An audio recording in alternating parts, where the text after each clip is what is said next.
Navbatdagi savolimiz murakkab ozuqa zanjiriga oid bo'lgan savol. Buni murakkabligi ozuqa zanjiridagi organizmlar sonining ko'pligi xolos, ya'ni bo'g'inlar soni ko'pligi shu nisbatan murakkablik qilyapti xolos. Savolda oziq to'ri tarkibiga kiruvchi oq ayiq birinchi tur yirik baliq va tulen bilan oziqlandi. Tulen o'z navbatida ikkinchi tur yirik baliq bilan oziqlandi. Ikkinchi tur yirik baliqlar faqat tulen uchun ozuqa bo'ldi. Tulen ham faqatgina ikkinchi tur yirik balig'ini yegan xolos.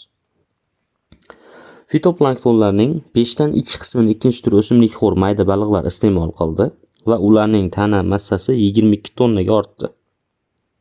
Fitoplanktonlarning qolgan qismini zooplankton, birinchi tur va uchinchi tur mayda o'simlikxo'r baliqlar teng miqdorda iste'mol qildi.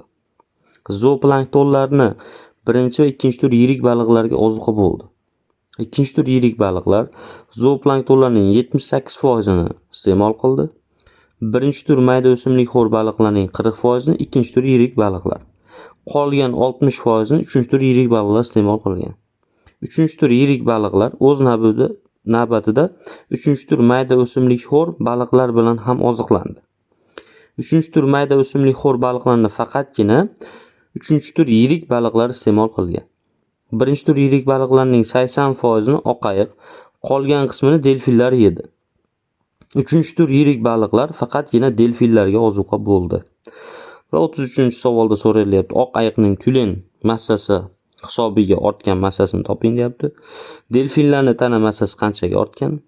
35-savolda ikkinchi tur yirik baliqlarning ortgan massasi kilogramda qancha bo'ladi deyilyapti. Xo'p, birinchi bu yerda ozuqa to'rini tashkil qilib olishimiz kerak.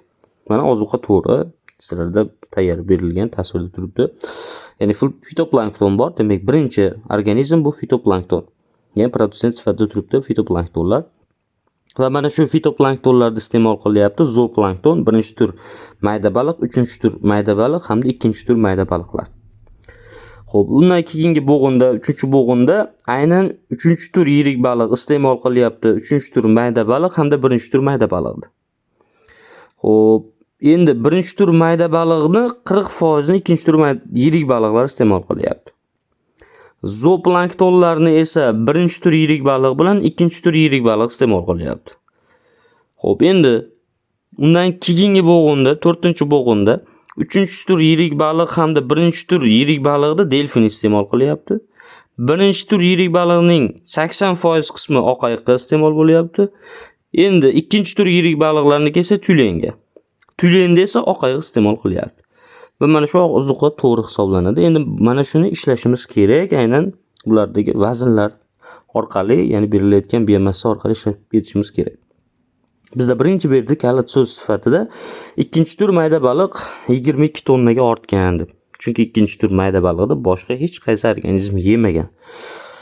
Mana ikkinchi tur yirik baliq turibdi. Aynan mana shu biz uchun kalit so'z. Ikkinchi tur yirik baliq 22 tonnaga ortgan. Nimani yeb? Fitoplanktonni. Mana bu joyga tasvirlab qo'ydim, alohida chizib. Fitoplanktonni massasini chiqarib olishdi. Fitoplanktondan ikkinchi tur yeyapti va unga 10% lik qoida asosida ketadi. Ya'ni 10% uni tana massasi uchun qo'shiladi xolos. Demak, ikkinchi tur yirik mayda balig'imiz 22 tonna bo'lish uchun fitoplankton 220 tonna bo'lish kerak. Va bu ikkinchi tur mayda baliq fitoplانktonni 5 dan 2 qismi bilan oziqlangan xolos. Demak 220 tonna qismi 2 qism bo'lsa 5 qismi qancha? 550 tonna. Fitoplankton demak 550 tonna bo'lgan.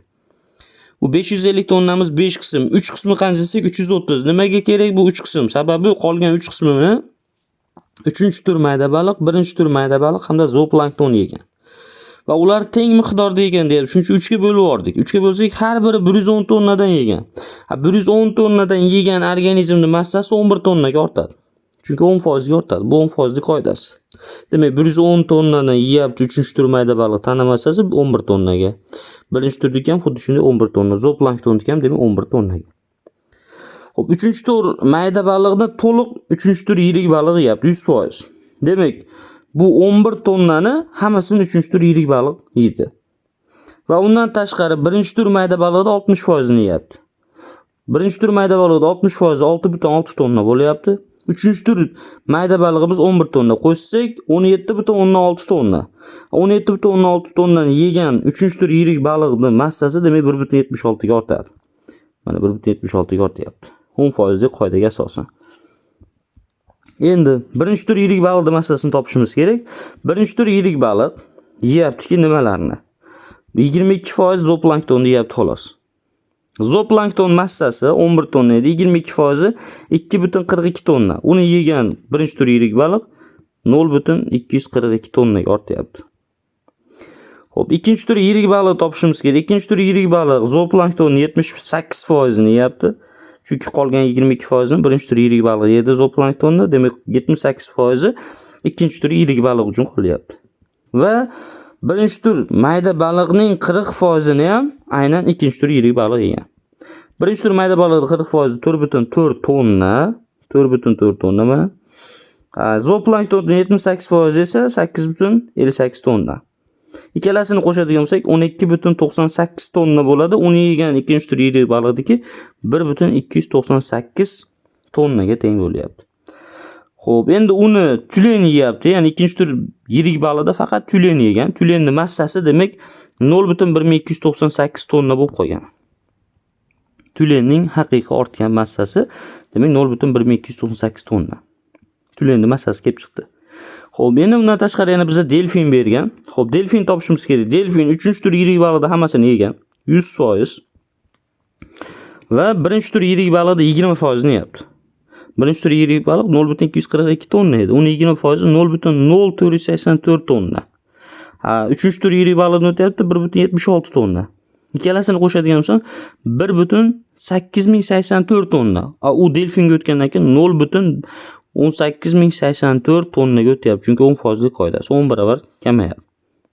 Xo'p, endi buni bizda kilogramda so'ragan. Delfinning massasi qancha kilogram bo'lib qolgan deganlik uchun kilogramga o'tkazib qo'ydim.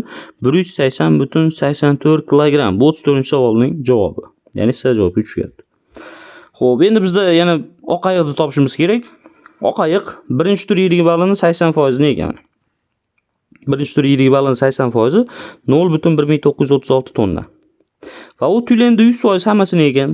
Uniki 0,1298 tonna. Ikkalasini qo'shadigan bo'lsam 0,3234 tonna. U oq ayiqqa o'tgandan keyin 10 barobar kamayadi. Shuni hisobiga 0,3234 tonnaga o'tib qolgan. Bu oq ayiqning massasi. Endi bizda 33-savolda oq ayiqni deyapti. Tulen hisobiga ortgan massasini toping dedi. Tulenning massasi mana 0,1298 tonna. U oq ayiqqa o'tgandan keyin 0,01298 tonnaga o'tadi. Kilogramga o'tkazsak 12,98 kilogramga ortgan oq ayiqning massasi tulenning hisobiga xolos. Chunki oq ayiqning massasi birinchi tur yirik baliqning hisobiga ham ortganda, bizda uni so'ramayapti, faqat oq ayiqni tulenning hisobiga ortgan massasini toping dedi. Demak, tulenning o'zini massasiga ortgan hisobi demak 12,98 kilogramga ortgan tulenning hisobiga. 34-savol bu delfinning og'irligida, buni aytib ketdim. Xo'p, 35-savolda ikkinchi tur yirik baliqlarning ortgan massasi qancha kilogramga yetdi deyapti. Ikkinchi tur baliqlarniki esa aynan 1,298 tonnada kilogramga o'tkazsak 1298 kilogramga to'g'ri kelyapti. Bu F javobga to'g'ri kelyapti. Bu aynan shu ozuqa zanjiriga oid bo'lgan, nisbatan murakkabroq bo'lgan ozuqa zanjiri misoli.